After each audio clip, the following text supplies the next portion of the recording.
कहानी का उद्देश्य किसी की भावनाओं को ठेस पहुंचाना नहीं है, बल्कि मनोरंजन करना है। इसे अन्यथा ना लें। मेरा नाम अनीता है। मेरी उम्र 33 साल है। रंग गोरा है। कद तकरीबन 5 फीट है। मैं शादीशुदा हूँ। मेरे 3 बच्चे हैं। मेरे पति अक्सर टूर पर रहते हैं। हमारी शादीशुदा लाइफ बड़ी अच्छी है। वो बड़े खुले दिमाग के इंसान हैं। मेरे पति के दोस्त का नाम मोहन है। उनकी शादी हुए तकरीबन 5 साल हो गए थे। उनके 2 बच्चे हैं। बेबी भी खूबसूरत है। वो पुणे में हमारे सामने वाली बिल्डिंग में रहते थे। इनके इतने अच्छे दोस्त हैं कि कोई भी इन दोनों की दोस्ती पर चले। काफ़ी रात तक दोनों बातें करते, शॉपिंग साथ करते। मोहन की कपड़े की चॉइस अच्छी होने की वजह से अक्सर अपनी पत्नी के लिए नाइटी और कपड़े खरीदते, तो मेरे लिए भी वैसे ही ले लेते। मोहन एक जीप कंपनी में हैं और काफ़ी मेहनत का काम करने की वजह से हेल्दी और काफ़ी मजबूत हैं। ऊंचाई इतनी है कि मैं उनके बराबर खड़ी होती हूँ तो उनके कंधे तक होती हूँ। जब भी मेरे पति टूर पर जाते तो वो ही मेरा ख्याल रखते हैं।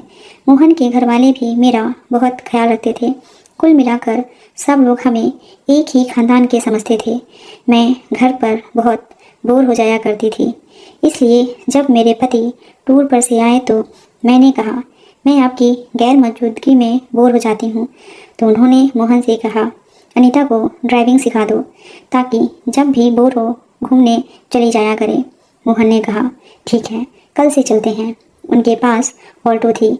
अगले दिन हम लोग आरटीओ जाकर लर्निंग लाइसेंस ले आए और शाम को शहर से दूर जाकर ड्राइविंग सीखना शुरू किया।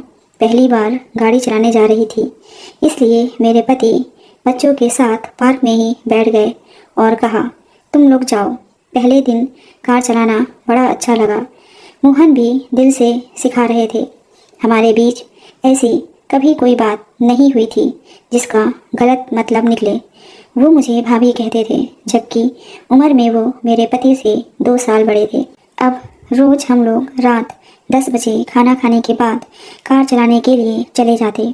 कार चलाते हुए कभी मैं गलती करती तो वो मेरे हाथ को स्टीयरिंग पर पकड़ के सही सही बताते कि ऐसे घुमाओ, ऐसे करो। मुझे सीट बेल्ट बांधने नहीं आती थी तो मोहन ने कहा, मैं लगा देता हूँ। वो मेरे आगे से झुक के बेल्ट लगाने लगे तो उनका कंधा टकरा गया मुझसे। खैर, उस दिन कोई और बात नहीं हुई। मोहन सामान्य ही लगे। उस दिन के बाद कार चलाते हुए गियर बदलने के लिए वो मेरे हाथ पर हाथ रखकर बताते रहते कि ऐसे गियर चेंज करते हैं। मुझे भी अच्छा लगने लगा था कि मैं जल्दी ही कार चलाना सीख जाऊंगी। मेरे पति हफ्ता भर रहने के बाद फिर 1 महीने के लिए टूर पर चले गए तो मैंने अपने पड़ोस में रहने वाली आंटी से कहा, मैं ब्यूटिशियन का कोर्स करने जा रही हूँ, इसलिए आप मेरे बच्चों का ख्याल रखिएगा। यह सुझाव मेरे पति ने ही दिया था कि किसी को बताना मत कि तुम ड्राइविंग सीख रही हो, वरना लोग कुछ भी बातें करेंगे। हमारे पड़ोसी भी बच्चों को बहुत चाहते थे, इसलिए कोई परेशानी नहीं हुई। बच्चे भी वहाँ खुश रहते थे। रात को मोहन कार लेकर आ गए और हम लोग फिर शहर से दूर चले गए। उस दिन वहाँ पर कुछ ज़्यादा भीड़ थी, इसलिए बार बार कार में ब्रेक लगाना पड़ रहा था। मैं इतनी एक्सपर्ट तो थी नहीं, इसलिए मोहन ने मेरे पैर पे पैर रख दिया और जब ज़रूरत पड़ती ब्रेक लगाते थे। उनका एक हाथ मेरी जांघ पर रखा हुआ था। मैंने उनकी तरफ देखा तो बोले, कोई एतराज़ तो नहीं? मैंने कहा, नहीं, क्योंकि मुझे तो सीखना था और सीखने में इतना तो होगा ही।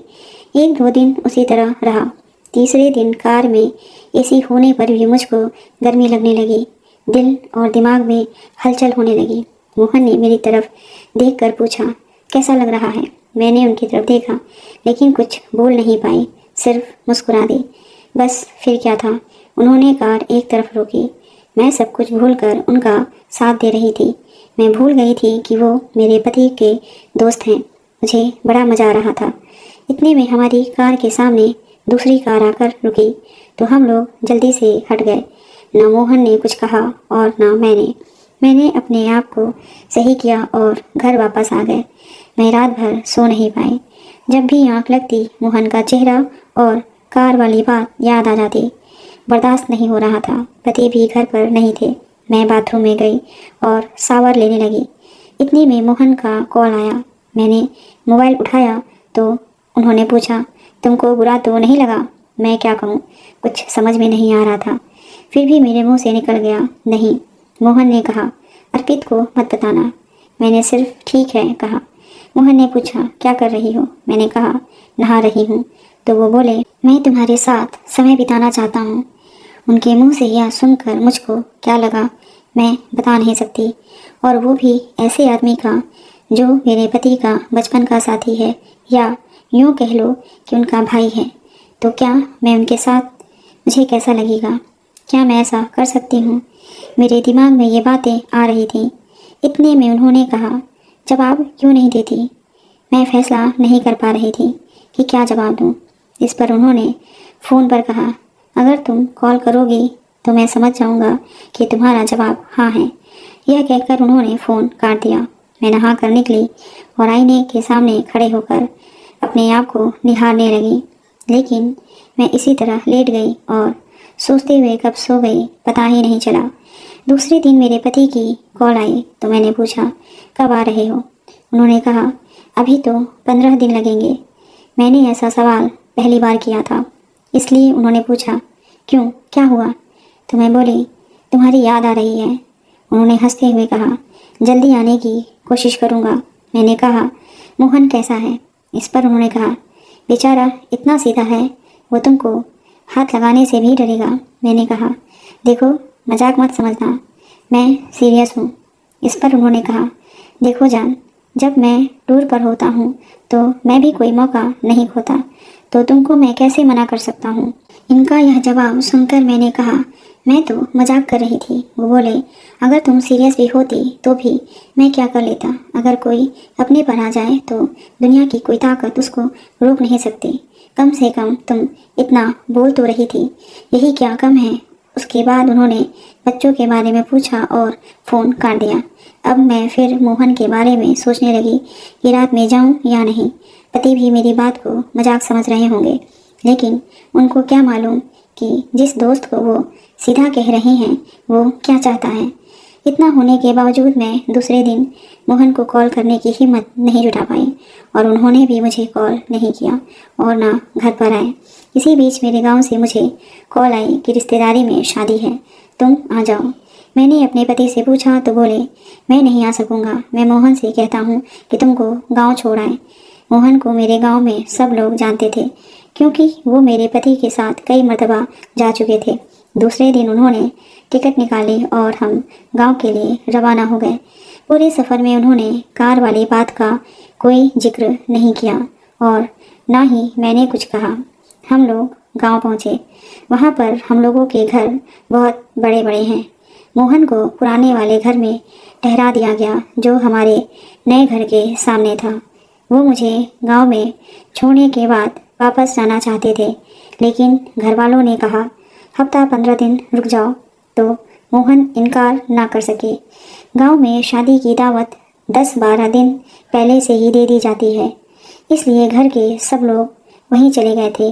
मैं दिन में वहां जाती और क्योंकि घर में कोई नहीं था तो रात में वापस आ जाती।